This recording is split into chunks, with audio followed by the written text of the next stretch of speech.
Di tengah rimbunnya pepohonan dan sejuknya udara pegunungan, terbentang sebuah kawasan yang bukan hanya menawarkan keindahan alam, tetapi juga menyimpan kisah panjang perjalanan bangsa.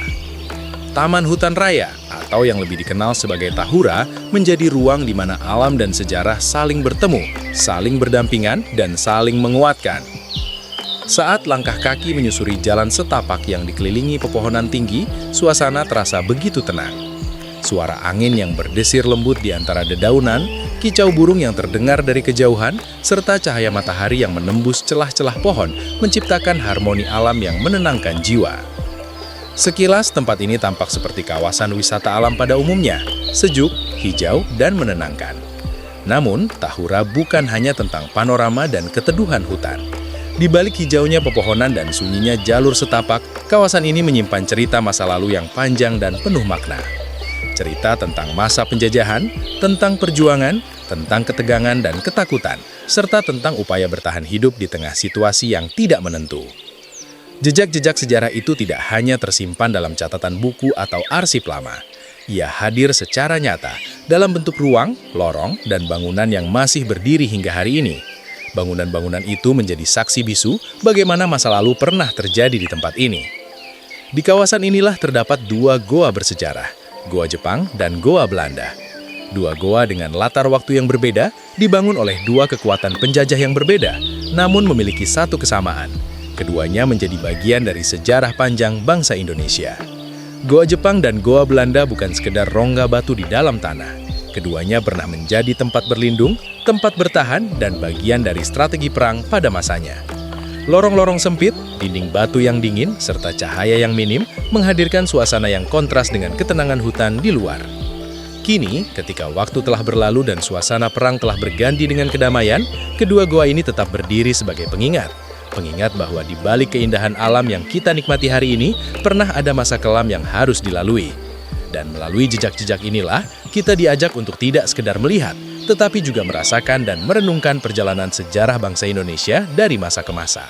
Oke pemirsa, sekarang saya berada di Tahura, yaitu Taman Hutan Raya Bandung, tepatnya di salah satu situs yang bersejarah itu Goa Jepang. Nah, pemirsa, bila pengunjung ingin datang ke sini, pengunjung harus melewati jalan setapak dan juga melewati hutan yang rimbun dan udara yang segar. Sekilas Goa Jepang terlihat menyatu dengan alam, namun di balik batuan kokoh dan lorong yang panjang, Jepang telah meninggalkan jejak sejarah di Indonesia. Namun pada tahun 1945, Jepang mengalami insiden di mana tentara Amerika telah menjatuhkan bom di Nagasaki, Hiroshima. Nah, pada saat itu Jepang akhirnya memutuskan untuk menarik mundur pasukan tentaranya dari Indonesia ke Jepang. Saat masuk ke dalam gua Jepang, suasana pun langsung berubah. Dari cahaya semakin redup ditambah dengan udaranya semakin dingin dan juga ditambah dengan suara yang semakin senyap. Goa Jepang dibangun pada masa pendudukan Jepang sekitar masa Perang Dunia II. Goa ini difungsikan sebagai tempat perlindungan tentara, pos pengawasan, hingga penyimpanan perlengkapan perang. Lorong-lorongnya yang sempit dan berliku menunjukkan bahwa goa ini dibuat dengan tujuan pertahanan. Minimnya cahaya dan ventilasi membuat suasana di dalam goa terasa pengap, bahkan menyeramkan bagi sebagian orang. Kondisi ini memberi gambaran bagaimana kehidupan di masa itu tidaklah mudah. Goa ini bukan tempat untuk beristirahat dengan nyaman, melainkan tempat bertahan hidup di tengah situasi perang. Bagi pengunjung saat ini, Goa Jepang bukan hanya ruang batu, tetapi ruang imajinasi yang membawa kita membayangkan kehidupan masa lalu.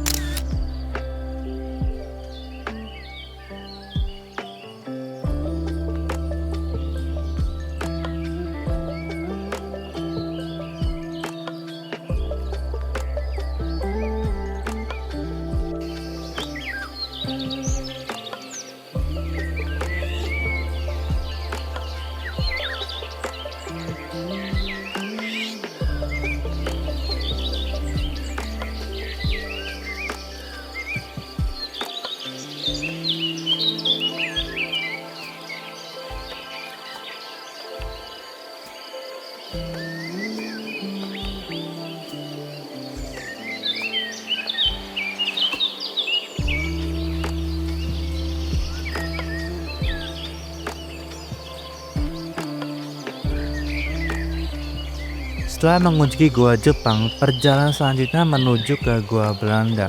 Dan gua Belanda tidak terlalu jauh dari sekitar gua Jepang.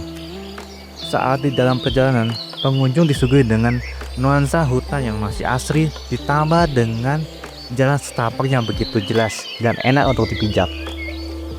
Nah, Gua Belanda merupakan salah satu situs yang bersejarah yang sering sekali dikunjungi oleh masyarakat.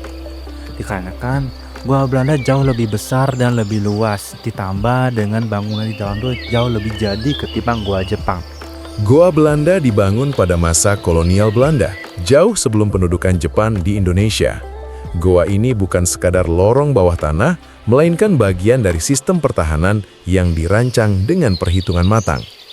Fungsinya beragam, mulai dari terowongan penghubung antar pos, tempat penyimpanan logistik, hingga lokasi strategis untuk mengawasi wilayah sekitar. Jika diperhatikan lebih dekat, struktur bangunan Goa Belanda terlihat lebih rapi dan kokoh. Dindingnya menjulang lebih tinggi, ruangannya terasa luas, serta sirkulasi udara yang lebih baik membuat goa ini relatif nyaman dibandingkan goa peninggalan perang lainnya. Kondisi ini menunjukkan bahwa Goa Belanda dibangun dengan perencanaan jangka panjang, bukan untuk kebutuhan darurat semata. Berbeda dengan Goa Jepang yang menitik beratkan pada pertahanan cepat di masa perang, Goa Belanda mencerminkan strategi kolonial yang terstruktur dan berkelanjutan. Kini, Goa Belanda menjadi salah satu destinasi favorit di kawasan Tahura, tempat pengunjung dapat belajar sejarah sekaligus menikmati suasana alam yang sejuk dan penuh cerita masa lalu. Kan banyak pengunjung datang ke sini, ada nggak cerita yang bikin pengunjung jadi terkejut gitu? Ya, nggak ada sih, nggak ada. Ya, jadi kebanyakan yang kesini tuh yang udah sering sih. Jadi yang udah pada biasa gitu. Jadi nggak pakai gaya juga. Hotel yang udah biasa mah kan udah tahu mungkin gitu kan. Belum pernah sih.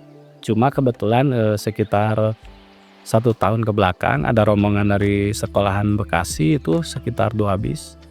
Kan di sini harus dijaga ucapan juga kan, nggak boleh sompral, kerasukan semua.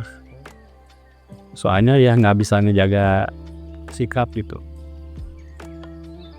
Nah, terus tapi nggak bisa disembuhin. Sembuh itu dikeluarin dari sini lewat terminal dago semua sendiri.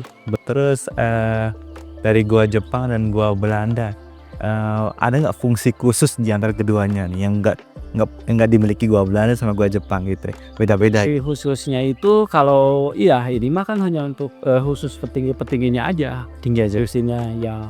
Kalau yang di sana prajuritnya sebagian di sana kan. Soalnya kan lebih luas. Ditambah kan ngejagain tahanannya gitu kan, ada ruang penjaranya gitu. Setelah mendengar cerita dari Gua Jepang, Gua Belanda nih, kan ada yang memiliki cerita khususnya Gua Belanda. Nah, apa sih pesan yang dipetik dari cerita Gua Belanda sama Gua Jepang nih, Pak? Jadi kalau menurut saya itu banyak pengunjung yang bilang lebih serem di sini gitu. Lebih serem di sini. Ya, soalnya kan masih kelihatan bentuk aslinya gitu. Kalau Belanda kan udah ditembok. Justru yang lebih serem yang Belanda kan ya ada ruang pembantaian juga. Saat masuk ke dalam Gua Jepang dan Gua Belanda, apa sih pengalaman yang dirasakan pada saat masuk tersebut, atau sekilas balik apa yang terpikir gitu lah? Zaman dulu itu bisa bikin goa yang kalau katanya tuh batunya tuh keras banget gitu. Ya, gimana sih peralatan atau mungkin cara mereka gitu loh sampai bisa bangun goa kayak gini di zaman dulu gitu. Kalau dari saya sendiri sih ini ya masih bingung juga sih, gimana sih orang zaman dulu tuh bisa bikin terowongan yang memang sebesar ini ya, dengan teknologi yang mungkin dulu kan kurang memadai ya masih ya. Itu sih. Terus saat gimana ya, pasti terbayangkan pas saat masuk ke dalam Gua Jepang dan Gua Belanda tuh, apakah zaman dulu tuh bagaimana kehidupan zaman dulu seperti apa sih Mas? Menurut pendapat Masnya, kehidupan zaman dulu seseorang gitu saat masuk ke dalam gua sama buatnya itu gimana cara? Kalau menurut saya sih untuk kehidupan zaman dulu itu mungkin ini gua untuk perang kali ya, atau untuk strategi gerilya gitu-gitulah. Terus bikin pertahanan sama bikin kehidupan di sini kayak mungkin tidur di sini sambil nunggu apa kayak mau perang gitu. Mungkin gitu sih. Saat mengunjungi gua Jepang dan gua Belanda, apakah pandangan sejarahnya berubah? Apa tetap sama? Kalau yang saya pelajarin dulu sih di sejarah tuh ya emang bener ada kayak perang-perang kayak gitu di zaman penjajahan Jepang dan Belanda juga ada kan di sana kan.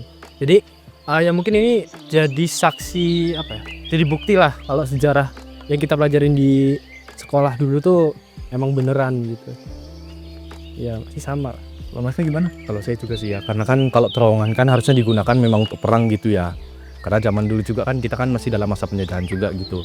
Jadi kalau saya lihat gua ini sih ya masih tetap sih, yaitu menjadi bukti kalau memang negara kita itu pernah dijajah gitulah sama Belanda dan Jepang gitu. Oke, terakhir Mas. Jadi mungkin gua Jepang dan gua Belanda ini mengapa harus dilestarikan ke pengunjung-pengunjungnya atau ke generasi lain? Mengapa tuh? Pendapat Masnya tuh? Kalau menurut saya sih ini harusnya tuh merupakan warisan bersejarah lah yang bisa dipelajari buat anak cucu kita nanti. Jadi sebisa mungkin kita jaga, kita lestarikan. Jadi dibuatnya Taman Hutan Rakyat ini udah jadi bentuk pelestarian lah dari situs warisan yang bersejarah ini menurut saya. Masnya? Ya sih, kalau saya simpel juga ya, karena memang namanya sejarah itu kan harus kita ingat terus gitu ya bahasanya. Jas Jadi merah, jangan sekali-kali melupakan sejarah. nah iya, jangan sekali-sekali melupakan sejarah. Jadi itu sih mungkin basis dari pelestarian goa ini gitu, supaya kita tetap mengenal masa lalu. Oke, pemirsa, tadi kita udah mengunjungi gua Jepang dan gua Belanda. Sekalian kita ekspor. Nah, dan ditambah kita udah mewawancari beberapa pengunjung dan pemandu. Dari yang saya tangkap dari pengunjungnya sendiri mengatakan bahwasanya mereka kagum yang dibuat oleh bangsa kita, tapi dipekerjakan oleh orang Jepangnya sendiri dan juga orang Belandanya gitu. Pada saat itu penduduk Indonesia dijajah. Nah, rakyat Indonesia itu menjadikan pekerja untuk membuat bangunan-bangunan atau lorong-lorong atau gua-gua seperti ini untuk pertahanan tentara mereka seperti itu. Dan terdiam dan merasa kagum dan luar biasa bagaimana zaman dulu belum ada teknologi tapi bisa membuat hal seperti ini yang dikatakan mustahil.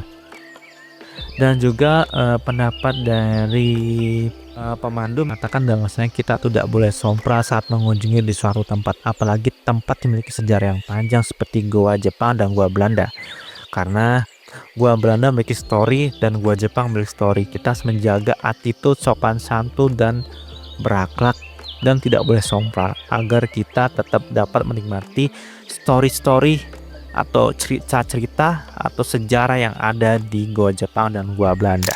Goa Jepang dan Goa Belanda menjadi pengingat bahwa sejarah tidak hanya tersimpan di buku pelajaran. Sejarah juga hadir dalam bentuk ruang, bangunan, dan jejak yang bisa kita lihat serta rasakan langsung. Melalui kawasan Tahura, generasi muda diajak untuk mengenal masa lalu dengan cara yang lebih dekat dan nyata. Sambil menikmati alam yang asri, pengunjung juga diajak untuk merenung dan belajar dari perjalanan sejarah bangsa.